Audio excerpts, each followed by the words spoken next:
you must realize that Kashmir is a different place.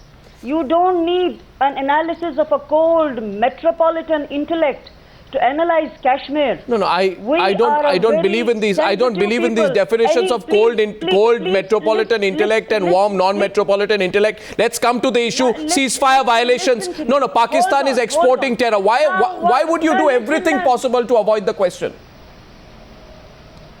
I'm not avoiding the question. Now you will come straight away to this point. India and Pakistan, they always indulge in this facade of being good neighbors. The fact is, India and Pakistan are bad neighbors. I don't know. That's not even my question. That's not even my question. Bad neighbors. I don't think they will continue. No, Stop hounding the Kashmiris. No. One second. This whole. I've asked you for 4 times. I'm going to ask you one last. General Bakshi.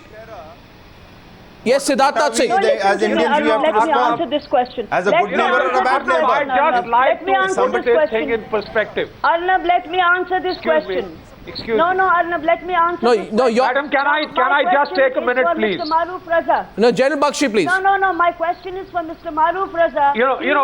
Madam, can I just come in, please? Arnab, I would like to place this problem in its true perspective. The ISI has, sent in over 80,000 Kalashnikov rifles here, over 1,300 machine guns, 2,000 rocket launchers. That makes it a war zone. Please understand that when you get to a proxy war kind of a situation, you cannot call it a normal situation. And insurgency campaigns the world over have taken 2 to 3 decades. Nowhere in the whole world have they been brought to closure before that, because the other side avoids direct conflict with the armed forces, hides in by wearing civil clothes. And we have to be careful to avoid collateral damage. We have to restrain. We do not use heavy weapons. We could have finished it much earlier if we had done that. For the sake of collateral damage, for the sake of the people of Jammu and Kashmir, we've held our hand back. And to that extent, all insurgencies, please see the insurgency data on the global scale. 2 to 3 decades is a normal insurgency life cycle. And when you have an inimical neighbor who keeps pumping in, the more terrorists we kill, the more they pump in. And that keeps the pot boiling.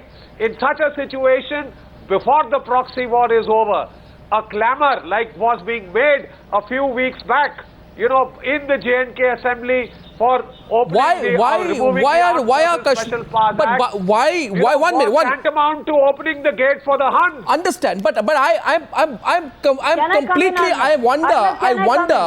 I wonder sometimes why Jammu and Kashmir's political parties cannot pass a simple resolution which says in one line, Pakistan, leave us alone. Stop sending your AK-47s, your machine guns, your rocket launchers, your hand grenades, your millions of rounds of ammunition. The source of the problem, all of these arms are not coming from Ordnance Factory, Jabalpur. They are coming from ISI headquarters in Rawalpindi. And that is the source of the problem in Kashmir today. Yes, Dr. Samir Kaul, I'm sure you'll agree with me on that. Can I come in, Arnab? Can I come in? Arnab, if I can come in for a minute. Yes, Dr. Mehboob Beg, please. Arnab. Dr. Beg. Having said that, absolutely right. And also Government of India should address the main issue.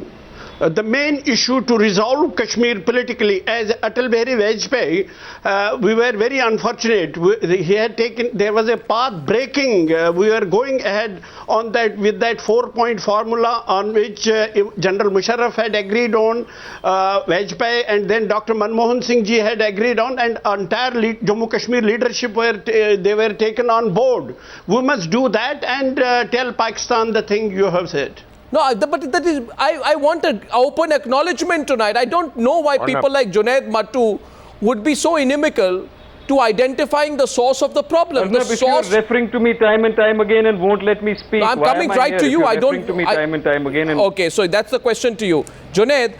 80,000 AK series rifles. There are a lot of, Arnab, small question. 80,000. I got the defense briefing 101. Can I give you some details? 1,300 machine guns, 2,000 rocket launchers, 63,000 hand grenades and 7 million rounds of ammunition seized by the Indian Army. Tell me, how would the Kashmir Valley be without it? Okay. Wouldn't the valley be more peaceful without it? I will tell you that, but certain, Arnab, I'm being patient. Please give me the same patience that you give other panelists who agree with your point of view. Give me a couple. No, I completely. Please speak First of as all, much as you a point was raised because this debate is about AFSPA. Let's not forget that, right? AFSPA was invoked in Kashmir by Mufti Muhammad Sayyid when he was the Home Minister of India. Okay, when PDP was in power, did they ever write to the centre formally to revoke AFSPA? They did not.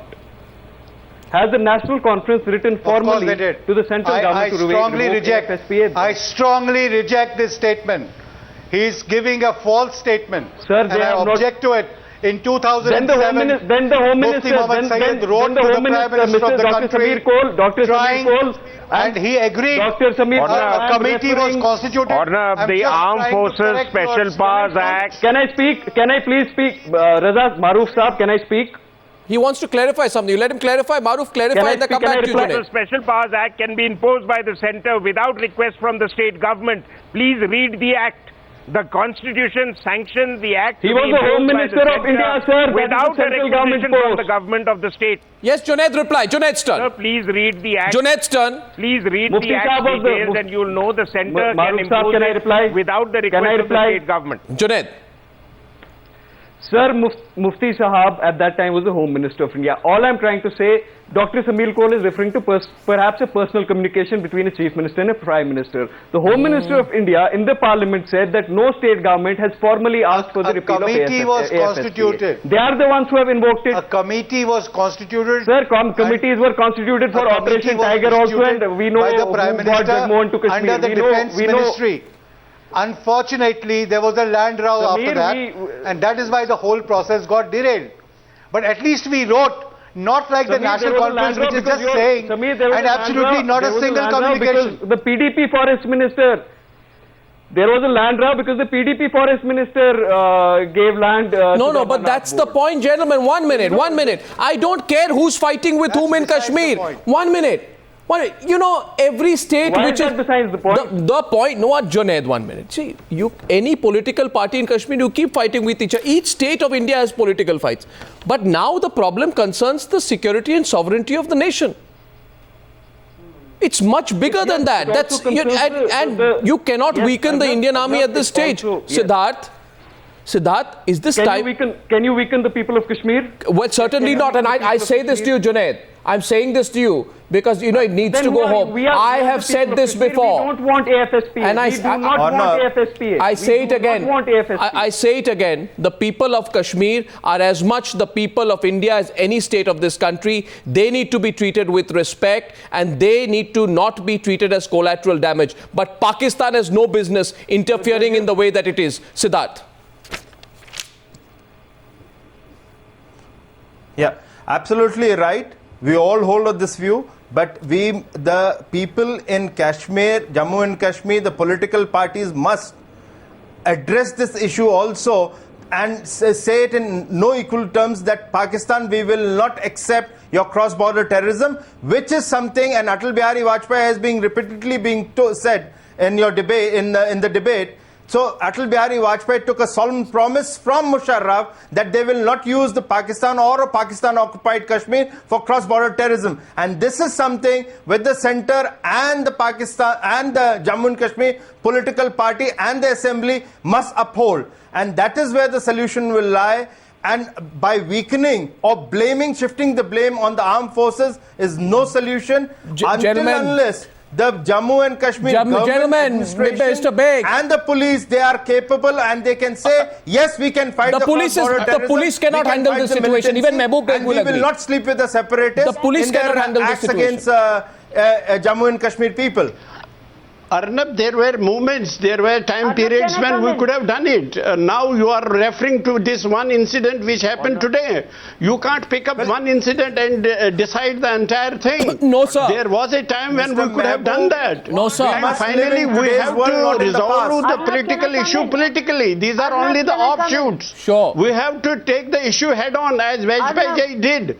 Sure. When he did this, he also wanted to resolve the political issue. Yes, sure. But gentlemen, the police in this situation, very few people will believe that the police can handle the situation which is going on in Jammu and Kashmir. I think greater sensitivity of the army, an outreach campaign of the army, at the same time ensuring the army has enough powers to at least do its job while being sensitive to the interests of the people of Jammu and Kashmir can be a possible answer. Ladies and gentlemen, I thank you for debate number 1 on the News Hour tonight.